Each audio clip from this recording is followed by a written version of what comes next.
hypocrites. Which are you? No matter how tough the challenge, how high the obstacles, we always overcome. What Nigerians need now is not about the turn thing. Who can come and salvage us from where we are?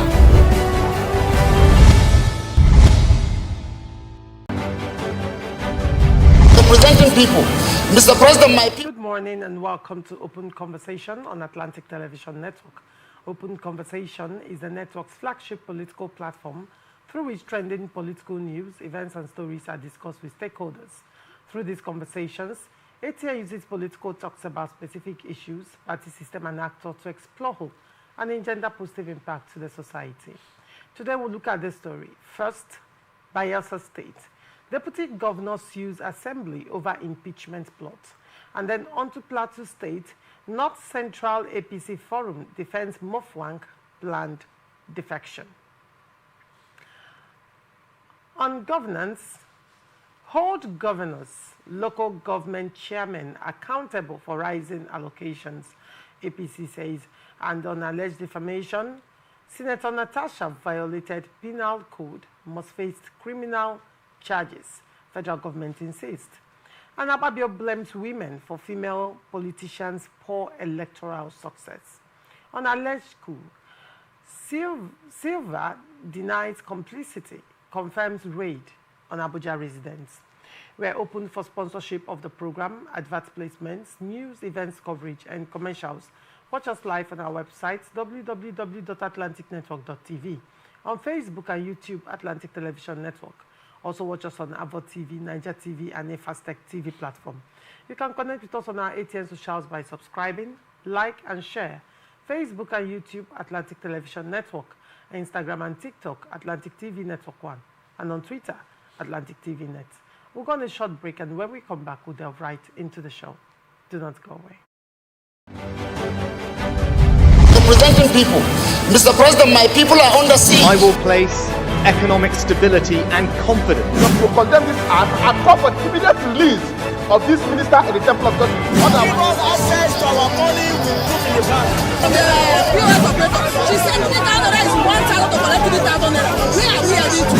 I've always said there are two sets of people on earth, the oppressors and the oppressed. And in between are the cowards and the hypocrites. Which are you? No matter how tough the challenge, how high the obstacles, we always overcome. What Nigerians need now is not about the turn thing. Who can come and salvage us from where we are?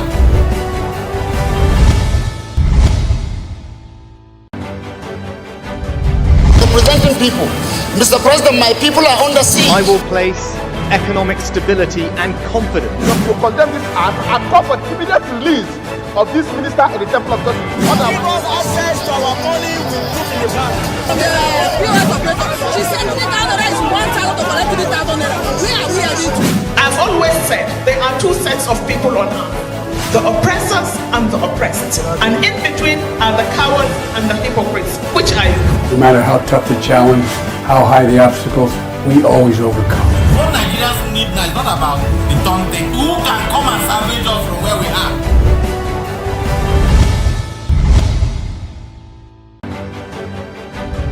Representing people. Mr. President, my people are under siege. I will place economic stability and confidence. To condemn this act and call for the immediate release of this minister in the Temple of God. Because access to our money will move in the bank. The POS operator, she said 3,000 naira is 1,000 to collect 3,000 naira. Where are we heading to? I've always said there are two sets of people on earth, the oppressors and the oppressed. And in between are the cowards and the hypocrites. Which are you? No matter how tough the challenge, how high the obstacles, we always overcome. What Nigerians need now is not about the turn thing. Who can come and salvage us from where we are?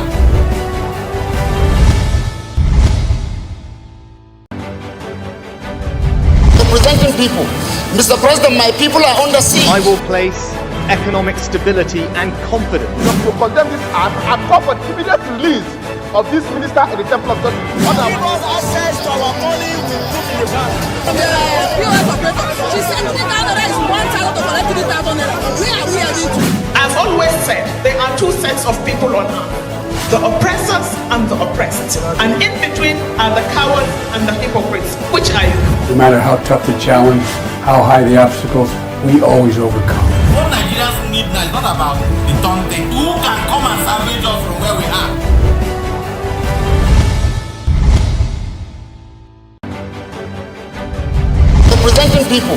Mr. President, my people are under siege. I will place economic stability and confidence. To condemn this act and call for the immediate release of this minister in the Temple of Justice.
Representing people.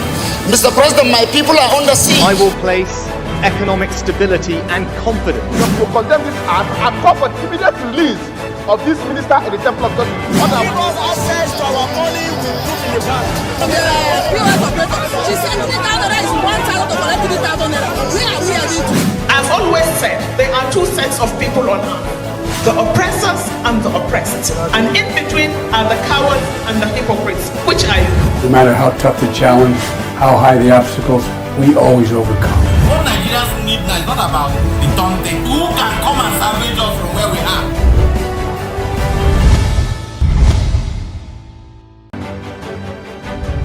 Representing people. Mr. President, my people are under siege. I will place economic stability and confidence. To condemn this act and call for the immediate release of this minister in the Temple of Justice. Access to our money we put in the bank. POS operator, she said 3,000 naira is 1,000 to collect 3,000 naira. Where are we heading to? I've always said there are two sets of people on earth, the oppressors and the oppressed. And in between are the cowards and the hypocrites, which are you?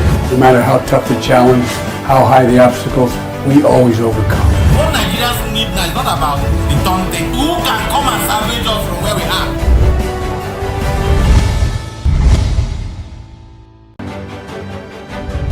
Representing people.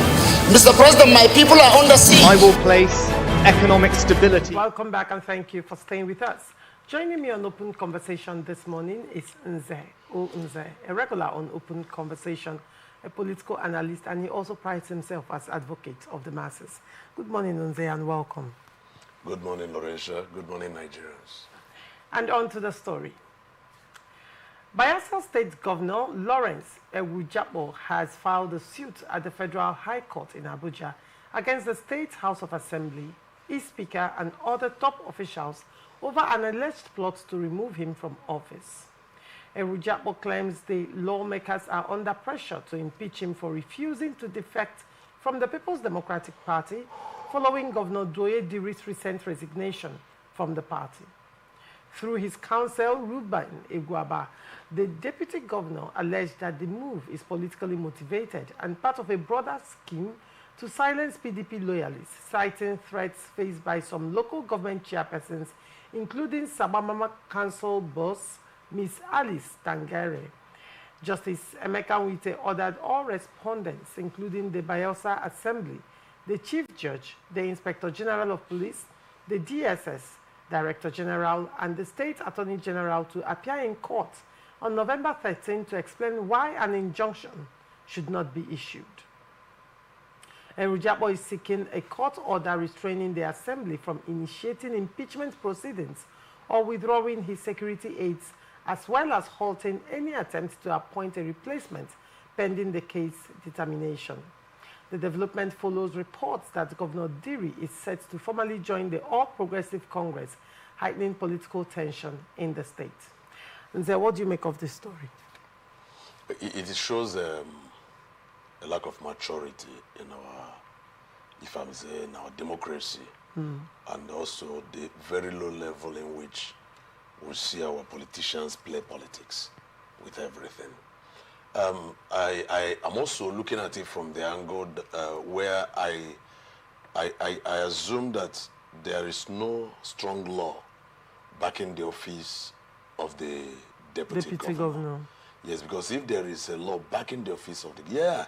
he was the running mate, and at this point, the choice of the governor shouldn't override the choice of the... personal choice of the deputy governor. He is a citizen of Bayelsa, and by election...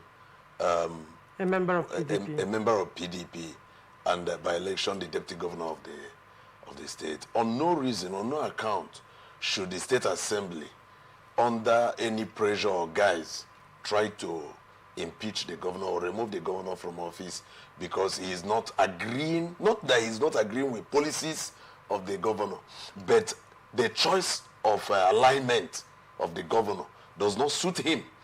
He's a man, for crying out loud, who is independent. In fact, he is an independent man on his own. So when it comes to policies that affect the state, yes, such agreement can be reached. But when it comes to like joining APC or PDP and the governor Diri, I'm not sure if certainly for now APC has accepted him as their member. I'm not sure of that. But what I know is that he has resigned from PDP. So now that he is partyless, he wants the deputy governor to be partyless too. But the deputy governor is still showing his interest, his loyalty, and his love for PDP. Even though PDP is crashing, he still believes that there is something he needs to do to either sustain the party, if not now, in the near future. That's why he's remaining back. He has been a man of his words who don't want to lick his feet. And this pressure is coming from the assembly to deny him his office. No, it's not good. It's not good. I don't agree with that. And that is where you see a lot of things happen in so many states where a governor will be taking decisions that the deputy can't even call him to order. Because it is believed that the deputy does not have mouth. There is no constitutional powers that allows the deputy to suggest in strong terms what should be done. If he's doing any suggestion, it will be at the background, whether the governor likes it or advisory. Not. Advisory, it will just be an advice, and whether the governor likes it or not, he will accept. So I don't think if this move by the Bayelsa State House of Assembly is good at all, and I'm seeing it as undemocratic. From my viewpoint. Well, some will call it political witch hunt, especially when you consider that one would say the trend of politics in Nigeria, it has always been the same, but probably people are beginning to speak out more. Isn't this, on the other hand, an infringement on his fundamental human rights, freedom of association? Because now one would look at, because the governor defected from PDP to APC, now, he is bound by that. Is that a test of loyalty? He's bound by that. Even when he says, by choice, I choose to remain with PDP. Yeah. I choose to associate politically with PDP and not with the APC. So one would say, why not let sleeping dogs lie? I mean, when he's running his second tenure, he could choose to go with another deputy governor or another person for running mate. But why? Why? I've not seen anything wrong here. Honestly, just as we said earlier, I said earlier that this man is independent. He has some level of right. And what the states, either by coming from the state assembly or from the executive, the pressure to remove him, is an infringement on his fundamental human right, as you rightly said. And such things should not be allowed. Look, I still believe that you can be in a different political party or be in a different political party. My love for the state and your love for the state can be put together to develop the state. We've seen in this country where people from different political parties ran the National Assembly. In this country, the APC was Senate President, PDP was Deputy Senate President. And they had cool, successful, and if I would say progressive 4-year tenure or 4-year term. They did what they needed to do for the interest of the country, irrespective of their political leanings. So why shouldn't this be allowed? Like you're saying, if he comes to his second tenure, he can choose. Okay, the man you chose, work with him. You see, this issue of, if I may call it political extremism in our policy, in our polity, is condemnable. That if I am a member of APC, my younger brother cannot be a member of PDP. Who says that? Who says that? It is not always agreed or agreeable that I and you, being very close friends, we have the same choice of color. Yes, we know that we have this freedom and liberty of perception. So if you like red and I like green, that should not stop our relationship. It is your choice when you want to buy whatever of your things, you go for red. When I want to get mine, I go for blue or green, according to my choice. So if the governor is in APC or whichever political party he might likely join, by the time he finally declares his interest, he can be there. Why the deputy governor will still remain in his PDP, and they run the state government. To a large extent, it appears that governance is evolving negatively, positively, as it were. When you look at Edo State, for example, this was a situation where the Edo State governor told his commissioners that they must wear the Tinubu cap if they are coming for state meetings, if they are coming for any functions pertaining to the state. The only way they will not wear that cap is if they are wearing suits. Now, this statement was made 2 weeks ago by the governor, and just this week, the APC chairman of Edo State, Jared Tenebe, now instructed commissioners of a state, the APC chairman, party chairman, is telling the commissioners of Edo State that they must wear their cap. Yes, or be suspended. Yes, you see. Or be suspended. Now, I also ask that question. Isn't that an infringement on that fundamental human right? This is the first time I'm hearing that, in order to function in governance, you must wear a uniform, political party uniform. In this instance, it's not a political party uniform. It's a uniform. Cap. It is just a personal choice. The leader of the party and the president of the nation who belongs to the ruling party, you will wear his fashion item as a kind of uniform. Now, isn't that the underhanded, would I call it kindergarten politics? And one would say, are these things what is front burner issue for both for Edo State and for Bayelsa State, for example, right? Bayelsa State, can Bayelsa people say, oh, they have felt the impact of governance in Bayelsa State, and wanting to cause political tension at this point in time, how is it going to help? When I started speaking on the side of the Bayelsa, I said that this is a high level of immaturity. And when you look at the style of governance in Edo State under Senator Monday Okpebholo, you see that he has actually displayed high level of immaturity, which we pointed out when the INEC was declaring the result of that election. I said that if Okpebholo clinches this, we'll watch what he will do in Edo State, and we started seeing it. So if we were described as a prophet of doom then, you see that what we prophesied is happening. How can you tell me that not if they had even said APC designed customized clothes, APC, I would say it is a party loyalty. APC is an institution. But look at, as you were just an individual, that he is the president of the Federal Republic of Nigeria today does not make him anything bigger than anybody. It does not... now, one would even ask is, for Edo State, for example, these state meetings, cabinet meetings and all of that, is it political party meeting? That's the point. So that's if it is not political party meeting, why would they have to wear even if it is political, even if it is political party meeting, why should the fashion threat of a person be so much of a head? Who is he as into? The party can decide to adopt that as part of the party uniform. It's at their discretion. It's at the discretion of the party.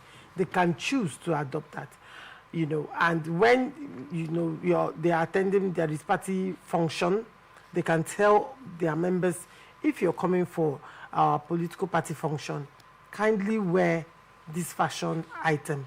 That is our uniform that we are adopting for now.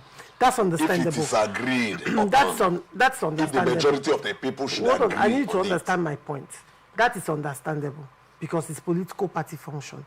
But telling appointees of government, of state government, that when they are attending official government function, they should wear a particular fashion item, Tinubu cap in this instance, in order to show loyalty to someone. One would say, like I always asked, is that a solution to the insecurity in Edo State? Is that the solution to the bad roads in Edo State? Is that the solution to everything, lack of government presence in Edo State? And in the case of Bayelsa State, still suffering from the same lack of governance, are these things the solution? Do you think this is making APC look better in the eyes of observers? I don't think so. And when you look deeper into some of these policies they are trying to bring up, you see a high level of mediocrity among our ruling class. Now, you were making a point that if it is an APC issue, one can understand to that extent. But to me, I disagree completely because I know that in as much as you wear that cap, it does not signify, in fact, it does not signify true loyalty. False loyalty is never loyalty at all. Somebody who loves Bola Ahmed Tinubu can decide never to wear, in fact, who loves Bola Ahmed Tinubu but does not love his fashion, can decide never to wear anything that Tinubu wears. Yes, and it doesn't stop that person from supporting Tinubu to the fullest. Right. But now somebody can still wear those things and plot against him. As we are seeing happening around now, people can still wear his cap, that chain, you know, because I see that thing as chain guide. And if it is spiritual, if it has any spiritual connotation, one might say that might be what the government is using to gag Nigerians. Let's not go too spiritual. But looking at the point APC in Edo State is making, it is improper. But I believe that the state chairman of the party is simply reiterating what the governor has said, not really usurping powers. But from my viewpoint anyway, but it's an overreach. Yes, but it is for still a party to order. It is an overreach, but I felt that he was simply reiterating what the governor has said. It's an but it is uncalled for. It doesn't have that. It is quite uncalled for. But anyway, moving forward, North Central All Progressive Congress Forum has rejected a resolution by Plateau APC leaders opposing Governor Caleb Mutfwang's planned defection to the party. The forum accused those behind the move of acting out of selfish interest and attempting to block genuine efforts to strengthen the APC in Plateau State. In a statement issued by its chairman, Alhaji Saleh Zazaga, the forum said most of the Plateau stakeholders who opposed Mutfwang's entry into the APC failed to deliver their polling units during the 2023 elections, but are now lobbying for federal appointments. It maintained that bringing Mutfwang into the APC would add electoral value and help consolidate President Bola Tinubu's support base in the North Central region. The forum insisted that Mutfwang is indeed under pressure from influential figures in the presidential villa to join the APC, describing the PDP as a drowning party. It urged that appointments within the APC be based on electoral performance and promised to publish polling unit results after the next election to expose non-performing party members. You have seen what's going on in Plateau State with the governor of Plateau State, who is a PDP governor, by the way, Governor Mofwang, planned defection to the APC. It appears that the PDP Governors Forum is very fast decimating. How many will be left? That is, if there will be any left by 2026. But then, I'm interested to know what your take is on that. First, I will commend, it will shock you that I'm commending the North Central APC caucus, you know, for Win Muftan to come to APC. Yes. I think that should be the proper way. If I'm a Christian, you're a Muslim, and I want you to join my religion, I shouldn't force you. But as I will woo you, I will coerce you to join my... Coercing is not winning. Yes. Coercing is forcing. No. To coerce. Okay, well, not really coercing by force, but, you know, presenting issues, presenting things that will make you see more value in what I do than the one you are doing.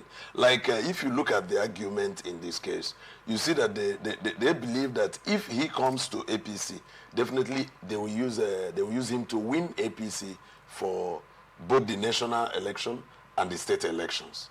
So to them it is an advantage. And they are now leveraging on what is happening, the crisis in PDP, the decimating force that is bedeviling PDP in the present. So I believe that they are playing their political games. But looking at the state APC, Plateau State APC, you know, barring Caleb from defecting to APC, it is purely selfish.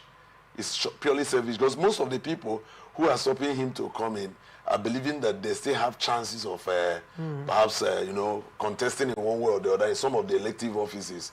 If Muftuan had not come, they will be able to sail as the candidates. But if Muftuan should come in now, he will come with his force, his full force. So most of them will be ebbed out of the system. So it is a game that is being played.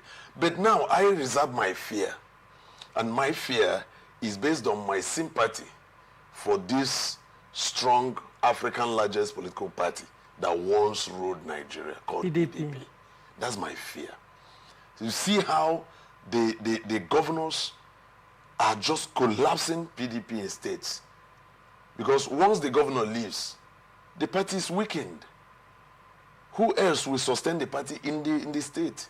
Who will sponsor the activities of the party if the governor is no longer there? And look at how many PDP governors are remaining. Dewey has resigned, and nobody knows where he will perch politically in the next moment. APC. Okay, he has defected to APC. Has APC accepted him as a member? He has defected to APC. Okay, then he has gone to APC. That is why the APC assembly wants to impeach the deputy governor for insisting on remaining APC assembly was PDP allegedly, yesterday. Because that's what the deputy governor is accusing the assembly of. Okay. Attempting to impeach him because he refused to defect to APC with the governor. Yes. Okay. So you now see that having lost almost all the South states to APC, all the Southeast states to APC, now they are coming to North Central. Already APC had taken Benue. APC is now coming to Plateau. And APC I think is holding Nasarawa. And so definitely APC want to take over all the states now before 2027 general election. So that's my fear and pity for this PDP party. That if they also lose Muftuan, we'll now be looking at Adamawa State Governor. If I see Taraba State, you know, romancing with APC. I had in the news of the accusation of his romance with APC that he may likely move to. So is it good for us? Is it good for our politics in Nigeria? Is it good for our democracy? No, I don't think so. But while APC might be doing that to get their satisfaction today, I see it as someone who is very hungry and is eating burger excessively just to get himself over satisfied. And you know, to the extent you eat burger, it will begin to purge you. So very soon, all these defections that the APC is receiving now and rejoicing that people are joining them. They are the most standardized and well articulated and well-governed political party in Nigeria. We agree. But all the forces that are coming into them will soon overblow them. And what do we expect? There will be maybe, if not deflection, because I believe that if they're deflected, it will be very nice. But I'm afraid that they might burst in the near future after 2020. Well, after there was a time PDP had that something governors. Yeah. Did they implode? What are you saying today? Did they implode at that time? They did not, because they didn't come in. They were primarily PDP. They didn't defect from another political party into PDP. So you find out that, like, why I'm talking about this implosion is that, you see, there have been people in that political party called APC who have been building and working. And working and building, they were having expectations. They were hopeful that from now till so time, I will emerge as so and so. And suddenly someone who has been enjoying the dividends and benefits from this other political party will just jump in and help you out again. So you see that the APC will entertain internal crisis very soon. Coming days. Yes, Right. and that internal crisis will cause the implosion we're expecting that may likely happen to them. All right, moving on. National Chairman of the All Progressive Congress, Professor Nentawe Yilwada, has called on Nigerians to demand accountability from governors and local government chairmen over the sharp rise in monthly allocations from the Federation account. Speaking in Abuja on Sunday at the launch of Vicious Red Cycle, a book by Alex Oriako, Yilwada noted that federal allocations to subnational governments have tripled under President Bola Tinubu's administration, reaching 2.2 trillion naira in the most recent disbursement. He said no governor currently earns less than 3 or 4 times their previous allocation and urged citizens to ensure the increased funds translate into visible developments. The APC chairman praised Tinubu's economic reforms, citing improved performance indicators. He noted that despite gloomy projections from the World Bank and IMF, Nigeria's economy grew by 4.23%, while crude oil production rose to 1.7 to 1.8 million barrels per day. Yilwada stressed, however, that such progress must reflect on the people through effective governance at all levels. Nze, what do you make of this story? Such progress must reflect on the people through effective governance. Yes, yes, yes, and yes. But can we come back to the root of the matter? Yes, the national president of APC has given a very interesting call that is apt to our time. Governors and local government chairmen should be held accountable for the huge sum of money that is coming to them. But will it, in its entirety, exonerate the federal government? Not at all. Because the development, sustenance, and advancement of this country lies solely on the federal. Why the state develop itself at its subnational levels, the local government will also do theirs. Yes, with the masses, with the people, with the citizens, demand accountability from these people, yes and yes. But will they also demand accountability from the federal government? Yes. So he should not in any way exonerate the federal government. And looking at it from this angle also, you see that where he talked about the huge amount of money that comes to the state governments and local governments, he should also understand that the economy has somehow changed. Like somebody that was receiving, let us take for instance 30 billion in 2011, and you give the person 100 billion today. You see that 100 billion cannot even achieve what 30 billion achieved in 2011.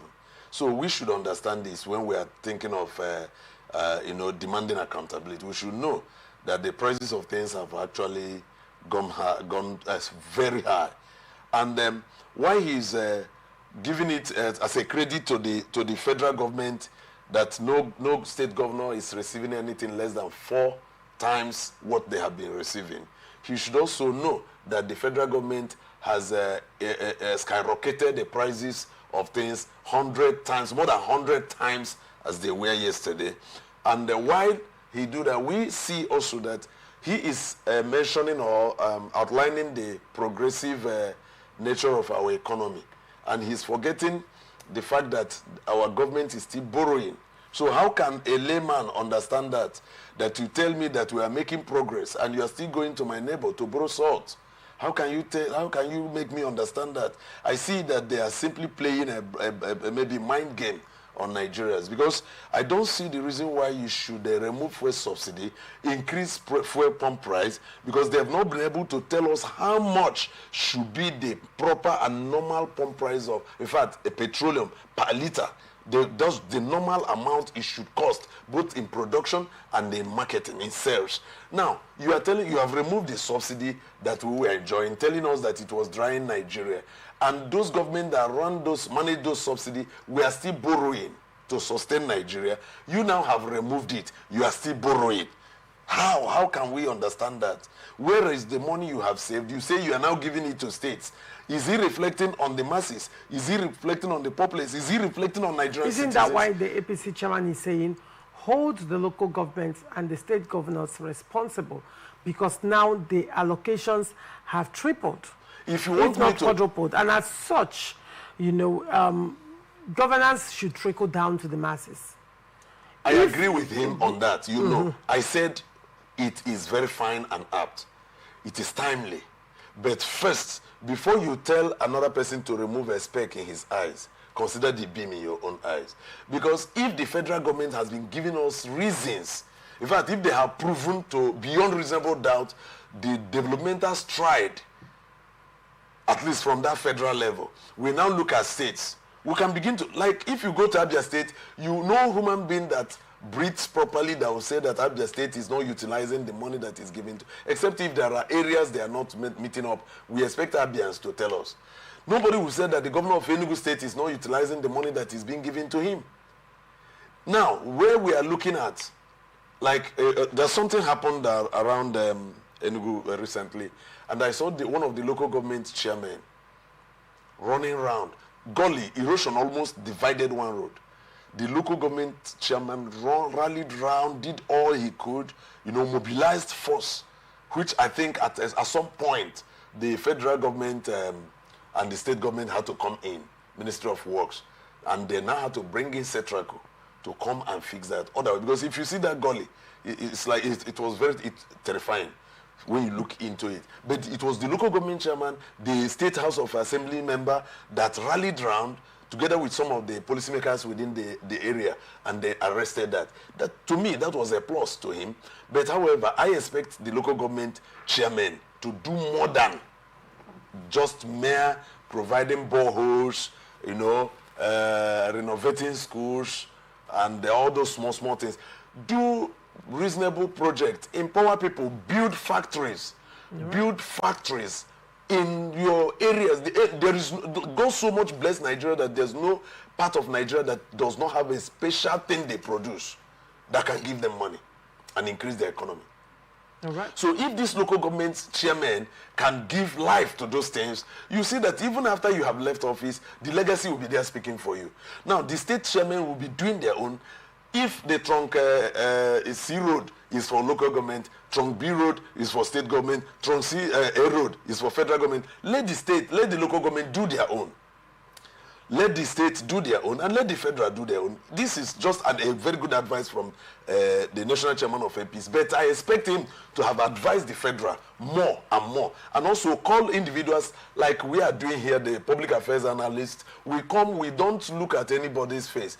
And to me, in as much as I might have my alignment when it is going well, when that alignment is no longer fruitful, I will jettison it and go because what I want is a better life for Nigerians and a well-developed society. All right, very well. We'll go on a short break, and when we come back, we'll look at the position of federal government on Senator Natasha's prosecution. Do not go away. and confident.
Welcome back and thank you for staying with us.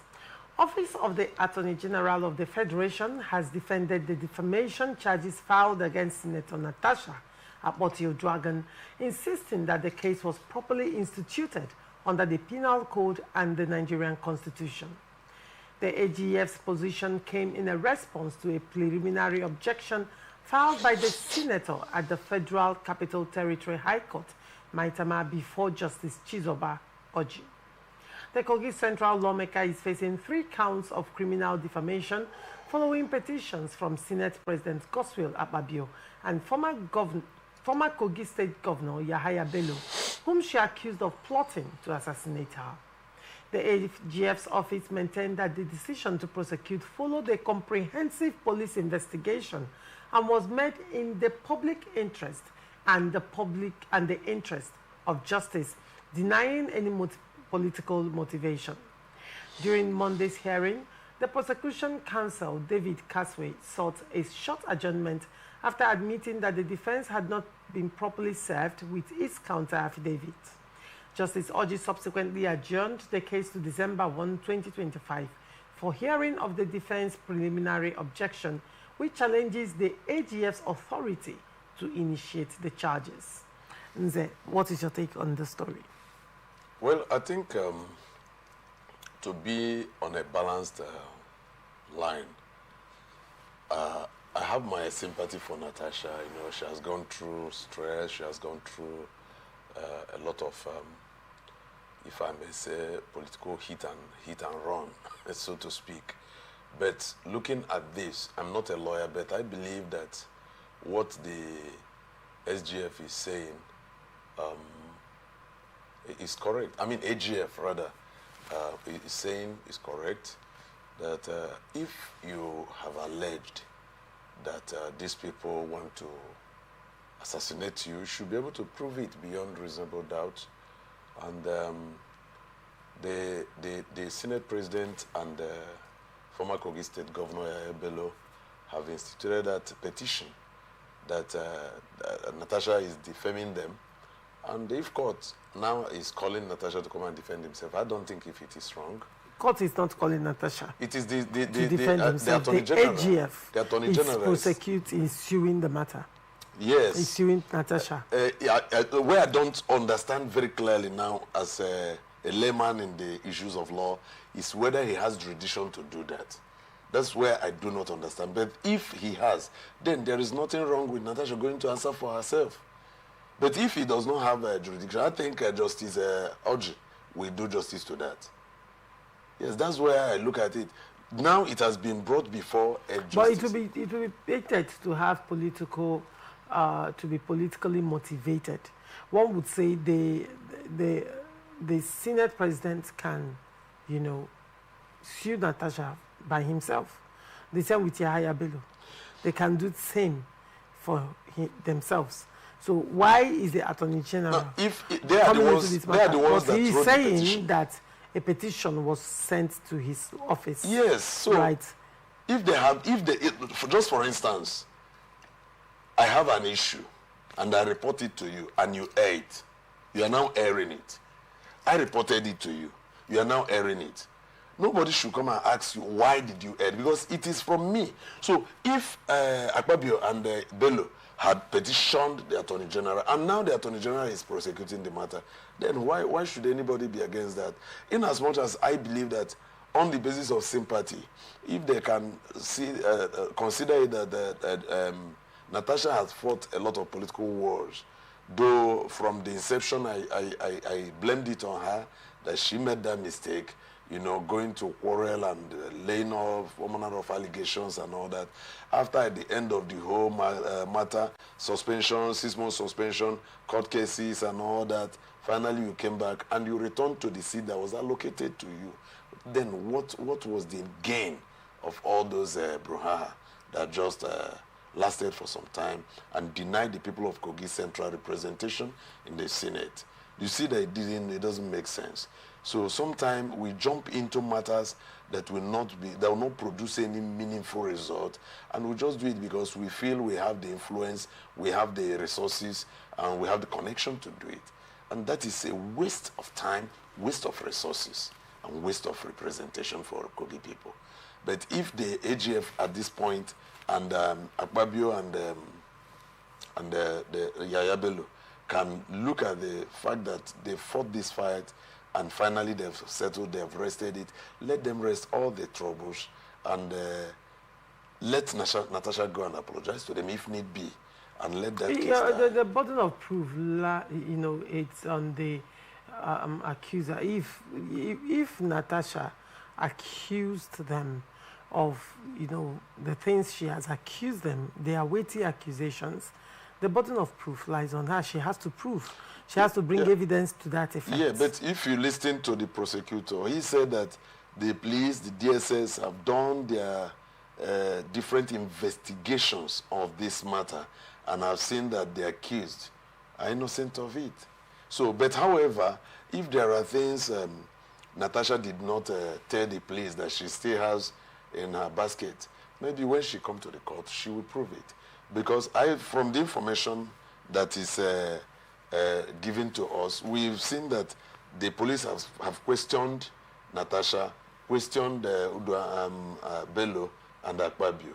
And at the end of the day, they didn't see trace of such threat. So if there is any further information that Natasha has that she's withholding to herself, maybe in the court she will bring it out. But to me, I think that they have really stressed that woman for too long. In the spirit of sympathy and mercy, I think they should bring down that court case. All right, very well. Senate President Godswill Akpabio has attributed the low success rate of female politicians in Nigeria to women themselves, saying they often vote for male candidates during elections. Akpabio made the remark on Tuesday while hosting members of the European Union Parliament's Foreign Affairs Committee, led by Mr. David McAllister at the National Assembly in Abuja. He expressed concern that despite women constituting nearly half of Nigeria's voting population, their representation in governance remains very low, with only 4 female senators and 17 female members in the House of Representatives. Describing the figures as unacceptable, Akpabio called for collective efforts to promote gender inclusion in politics. The Senate President said the National Assembly is working on measures and possible constitutional amendments to create more opportunities for women in leadership. He also pledged continued collaboration with advocacy groups such as the Black Women's Forum to empower and support women in seeking elective offices.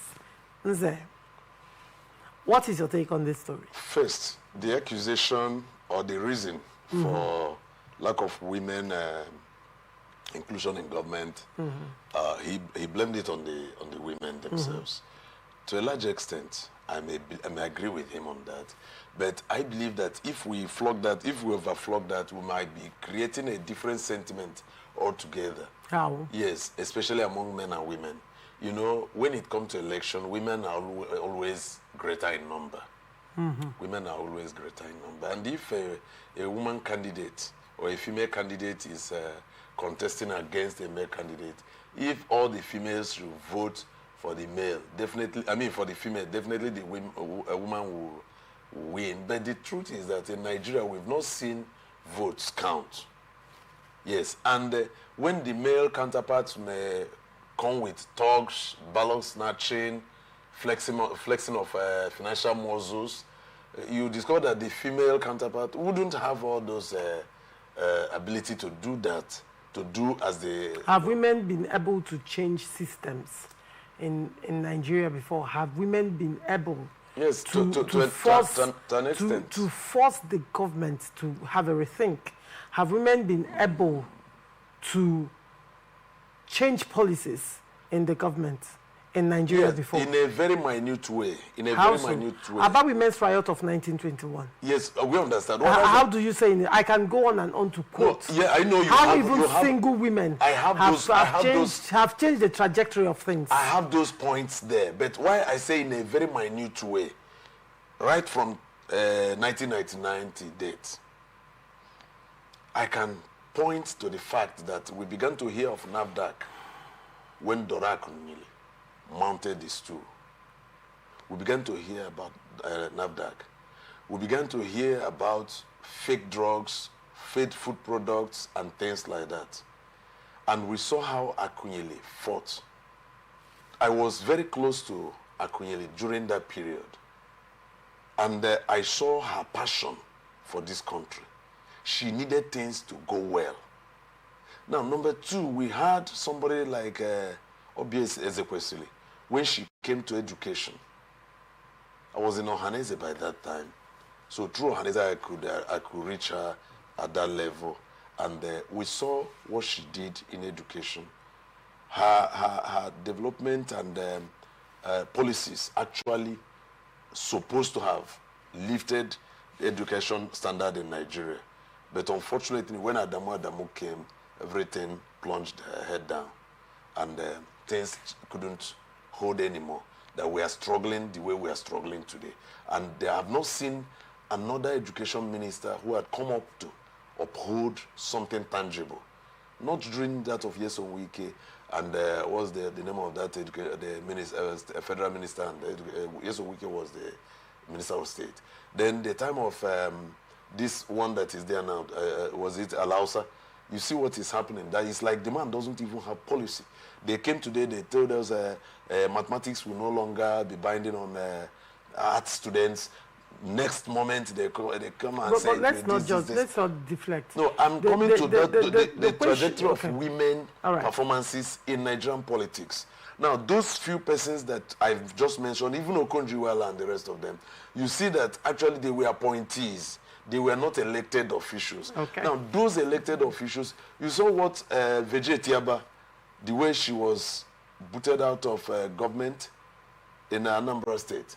Mm-hmm. You saw the Patricia Ete, I think, was it Patricia Ete, the House of Rep speaker? Mm. Yeah, Patricia Ete now, yes, I think I should be correct. Yes. Now, we had Ete was facing allegations. Yes, that's the problem. That was part of the things that affected her. That affected her. So those people that were elected, you begin to wonder what they have been able to do. They have not really shown us capacity. Look at in Rivers State. I know Betty Apiafe from 2007 that she went to the House of Reps. From that 2007 till now, Betty is still, in fact, she has climbed from House of Reps to Senate. And up till now, I've not seen a tangible thing that Betty has done. Is her name known? Eh? Is her name known in Rivers State? That's the, maybe as I'm just mentioning her now, you will be wondering who is Betty. But she's a senator representing a constituency, senatorial district in Rivers State. How many women has she brought up in politics? Just tell me. Now I'm asking you. No, I'm saying that most of these women have not really shown capacity. That's why I appointed those that have shown very minute capacity, like Akunyili, Obi, and Akunyili's capacity was not minute. Ngozi Okonjo-Iweala why I said minute considering to the federal the influence that we expected from women, as in to show capacity. You just pointed about women riot and this or that. You know, we had expected women to thrive.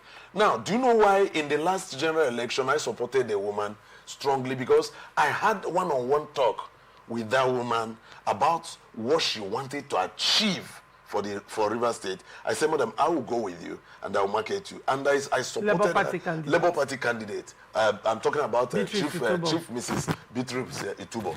You know, that woman has capacity. And we expected that if she had won the election, maybe without the rest of the troubles that will come, definitely that woman would have turned Rivers State based on the blueprint I had about her plans for Rivers State. But unfortunately, you see that some of the things that stopped women from thriving in elective positions or offices is, number one, financial limitation. Number two, we've not seen women that have shown outright capacity in changing the trajectory, the negative trajectory of Nigerian politics. We've not seen them. So, and when we were campaigning for this woman, you know, I took for granted that she's a woman. For that, I engaged most of the women groups. And I expected that they definitely will give her a support. But do you know that it wasn't like that? It didn't go that way. Rather, the people that gave her much of the vote were men counterpart, not men folks, not even the women. Because at some point, I saw a woman in the same Labour Party fighting her tooth and nail. Fighting her tooth and nail. A woman, I didn't just want to call name. And I know that when she listens to me, she will know how much I have engaged her and how much I have fought against her to make sure she allowed this woman have her way. All right. But finally, it didn't work out. So when Akpabio come to say that women are the reason why women politicians I don't agree with him completely. But yet, women do not support themselves. And the reason is because they have not seen capacity in most of the people. Like I mentioned, if up till now, since Apiafe had been there, Betty, I've not seen anything she has produced in Rivers State. If she's producing and hiding, then her media group are not helping her. All right. Very well. Former Minister of State for Petroleum Resources and ex-governor of Bayelsa State, Chief Timi Praise Silva, has denied any involvement in an alleged coup plot, dismissing the reports as false, baseless, and politically motivated. In a statement issued by his media aide, Chief Julius Bokoru, Silva described the allegation as part of a smear campaign aimed at damaging his reputation ahead of the 2027 elections. Bokoru confirmed that Silva's Abuja residence was recently raided by individuals believed to be operatives of the defense headquarters, leading to significant property damage. However, he said neither Silva nor his wife was in the country at the time, explaining that the former minister was undergoing medical checks in the United Kingdom and preparing for a conference in Malaysia. Reaffirming his loyalty to President Bola Tinubu and the All Progressive Congress, Silva maintained that his political career has been rooted in dialogue, peace, and democracy. No amount of political mischief will distort that reality, Bokoru stated, adding that Silva remains a committed Democrat with unwavering support for the current administration. Nze, what is your take on this matter? Investigation will reveal. You remember that they're now talking boldly, you know, and I'm ashamed to discuss this, that from the army, the same army that came to debunk the rumor of coup attempt. Failed coup. They said there was no coup at that point. Now, how has it turned to be a failed coup? That you are even pointing some people that are allegedly the sponsors or masterminds. Do you see how this? Let's see. May God just deliver us from this country. You ran out. And if you remember my comment then, I told you that if anything could ever get mentioned, it means that there's something happened somewhere. Because you can't have smoke without fire. I said that. And now, after their debunking of that rumor, they have finally come out to begin to prosecute, in fact, pursue prosecution and the arrest of some people. Now, Silva had been accused because even that very day, that very period, this thing came up. They counted the 16 officers and a former governor. And the identity of the former governor was not revealed until now, that they are now accusing that Silva, on hearing about the failed attempt, had to escape. That was exposed. Yeah, it has been exposed now. So, and the people that are mentioning his name, if he's saying that it's a witch hunt, and it is these army officers that are witch hunting him, I don't know what he's dragging with them. And from the information from the defense headquarters, none of the army officers is from South-South. None of them is from Southeast. Only one came from Southwest. And the remaining 15 came from North. And how come it is Silva from the South-South that was able to gather all these people, if you are saying it is a political witch hunt? So, in as much as I will not agree completely that the report Silva, had it that the last meeting, that his residence was used for hosting those meetings, allegedly. both his residence, both the phone calls, both resident, both phone calls, both financial transactions, issuance of, if I may call it, phantom contracts and things like that, you know, just so that money can move from place to place and things like that. And, you know, importation of drones that will be used to lessen physical activities and physical presence and all that. So, however, what I cannot tell is what is the motive of Silva for wanting to, if at all. Because I must have to ask myself these questions. What does he want to achieve? Was he expecting that if it happens, he will be made a president? See, that coup is military. I know now. That's if the military takes over by ousting Governor Tinubu's, they will now. Have you heard of that before? No, what I mean is that they will conduct an election and they bring him in, because military is not meant to serve for long, except for the fact that Africans have this mentality that once we get in there, going out will become a problem again. Otherwise, what they're supposed to do should have been what Abdusalam did. Yes, you got the power. You put things straight, then you bring in civilian government. So looking at this, I now was asking myself, what does he want to achieve? Some people were saying it was because he was not given a space in Tinubu's administration. But is he the only one? Was Erufai not ousted from Tinubu upon the fact that he fought for it?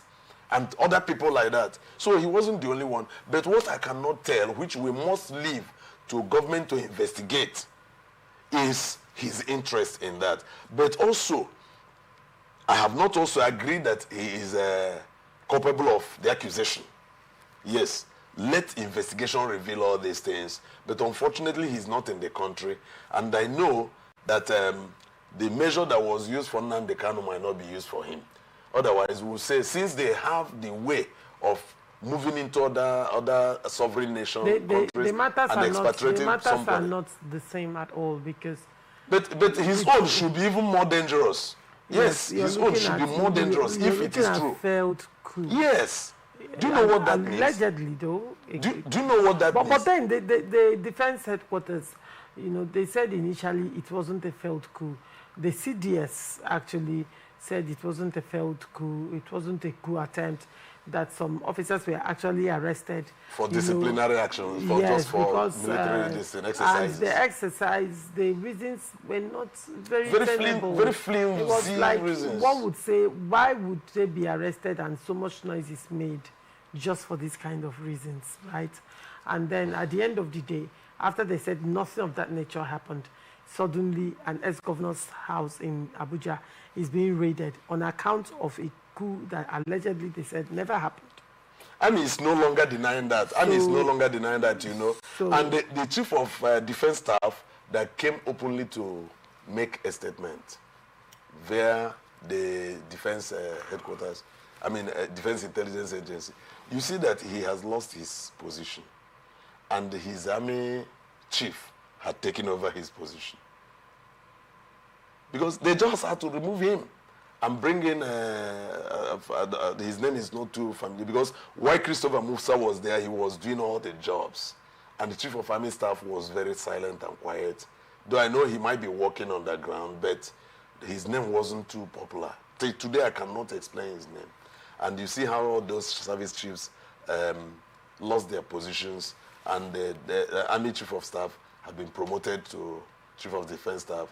And the director of intelligence in the military, I think it's just Brigadier General Udendia, you know, has been retained, even in his position. So they have come openly to accept that there was a failed coup. And this morning I heard in the news that the